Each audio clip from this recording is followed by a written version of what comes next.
In the 20th century, the great dream was built on three solid pillars: owning your house, your car, and your savings. It was a tangible measure of success and security. Today, those pillars are being systematically dismantled, not with a sledgehammer, but with a silent, digital update. While the world is distracted by political drama and endless scrolling, a new operating system for society is being installed in the background. They call it the subscription economy, a friendly, convenient name for something far more profound: the end of private property as we know it. The goal is simple and has been stated quite openly. By 2030, you will own nothing, and you will be told you are happy about it. From the software that runs your phone to the very walls of your apartment, the fundamental relationship between you and your possessions is shifting from ownership to access. But what happens when the gatekeeper, the provider, decides to cut your access? What happens when your life is contingent on a monthly payment you can no longer afford, or a social score you can no longer maintain?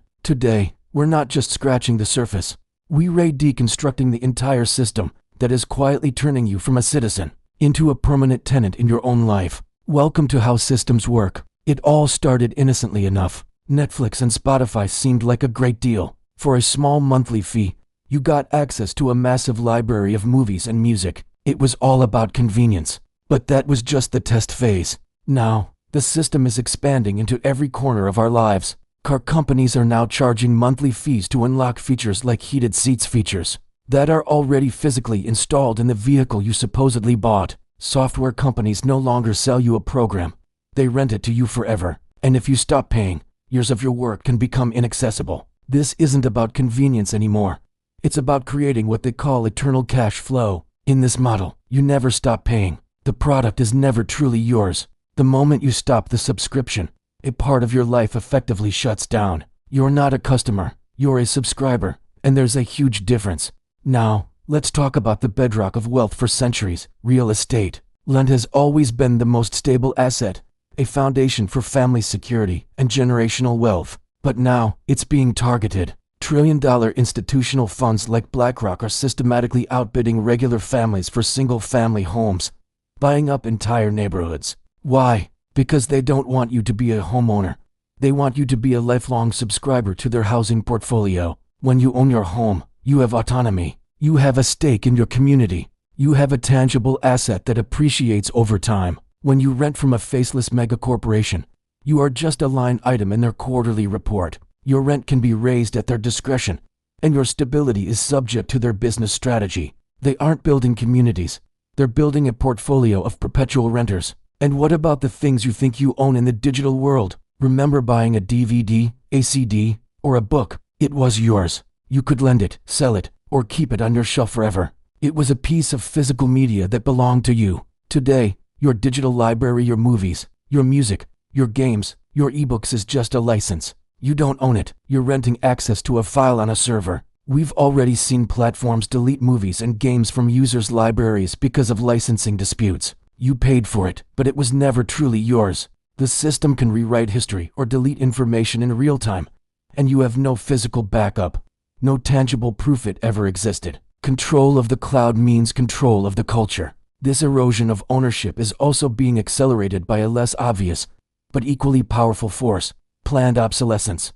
The quality of products is being engineered for failure. Devices are now designed with a kill switch, whether it's a hardware component that's guaranteed to fail just after the warranty expires, or a software update that intentionally slows down your perfectly functional older device to push you towards the new model. The system traps you in a cycle of constant replacement. You are no longer an owner of a durable product. You are a temporary user of a device that is destined for a landfill the moment the next version is released. This isn't just wasteful. It's a deliberate strategy to prevent you from ever truly owning something that lasts. To truly own something, you must have the ability to repair it. But the system has made the right to repair nearly impossible. Manufacturers use proprietary screws that require special tools.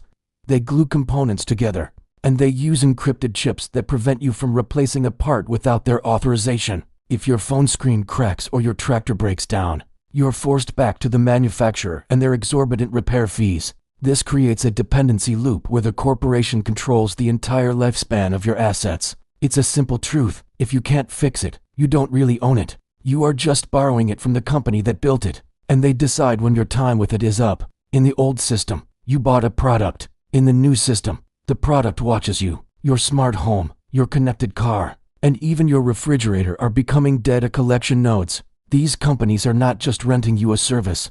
They are renting it in exchange for your most valuable asset, your privacy. Every action you take, every preference you show, is collected, analyzed, and monetized. The system sells your behavior to the highest bidder, turning you into a permanent source of profit even when you aren't actively spending money. You are the product. Your life is the raw material that fuels their algorithms and their ad revenue. This is the ultimate form of exploitation, hidden behind a veil of smart technology and convenience. To make you feel like you're still part of the ownership game, the system now offers you fractional ownership. You can buy a tiny slice of a gold bar, a fraction of a share of stock, or a digital token representing a piece of a rental property. They sell this as the democratization of finance, making assets accessible to everyone. But in reality, it is a clever way to keep your small capital flowing into their platforms while they maintain full control of the underlying physical asset. You own a digital entry in their ledger, but they own the vault. They own the building. In a real systemic crisis, the person holding the physical asset wins. The person holding the digital token is left with a ghost of promise that can vanish with the flip of a switch. This is where the death of ownership converges with the architecture of social control. If you don't own your house, your car, your communication devices, or the tools of your trade, the system has total leverage over you. Imagine a future where your access to these essential services is tied to a social credit score. If your opinions don't align with the current narrative, if you say the wrong thing online, or if you associate with the wrong people, your subscriptions can be paused. Your car won't start. Your digital wallet is frozen. You're locked out of your apartment. When ownership dies, a fundamental pillar of freedom dies with it. Obedience becomes the price of access to your own life. Finally, how does the system ensure you can never escape this cycle? Through debt. Buy now, pay later is the siren song of the new generation. The system encourages you to finance everything, from a smartphone to a vacation. By keeping the population in a permanent state of debt, it ensures that no one has enough capital to actually buy real assets. Debt is the chain that keeps you on the treadmill, working forever to pay for things you will never truly possess. You're not building equity. You're just servicing the interest on a life you're renting. The "you will own nothing" agenda is not some far-off conspiracy theory.